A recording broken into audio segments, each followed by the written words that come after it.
మనుషుల కన్నా జంతువులు మేలు అన్నదానికి ఒక ఉదాహరణ చెప్తానండి మీకు. అది మీ అందరికీ తెలిసిందే. ఒక ఆవు, ఒక పులి. ఒక అతను ఆవుల మందని అడవిలోకి తీసుకెళ్ళి మేపుకొని ఇంటికి తిరిగి వచ్చేటప్పుడు ఒక ఆవు అడవిలో మిగిలిపోయింది. అప్పుడు ఆ ఆవుని పులి వేటాడింది. వేటాడేటప్పుడు ఆ ఆవు ఆ పులిని బ్రతిమిలాడుకుంటది. నాకు ఇంటికాడ నా బిడ్డ ఉన్నది, ఆ బిడ్డకి వెళ్ళి నేను బుజ్జగించుకొని కడుపు నిండా పాలిచ్చి మళ్ళీ నీ దగ్గరకు వస్తాను అని చెప్పి. నిన్ను నమ్మేది ఎలాగా అంటే, ఖచ్చితంగా నేను తిరిగి వస్తాను, నా బిడ్డకి కడుపు నిండా పాలిచ్చి అని చెప్పింది. అప్పుడు ఆ ఆవు నమ్మి ఆ పులి వెళ్ళిరా అంటది.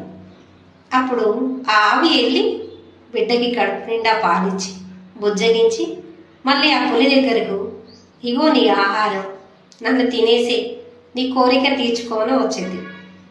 అప్పుడు ఆవు విశ్వాసాన్ని జాలిపడి కన్నీరు కార్చి ఆ ఆవుని వదిలేసింది. కానీ మనుషులు వదిలేయరు. మనుషులలో ప్రేమ, జాలి, దయ లేదు. అందుకే మనుషుల కన్నా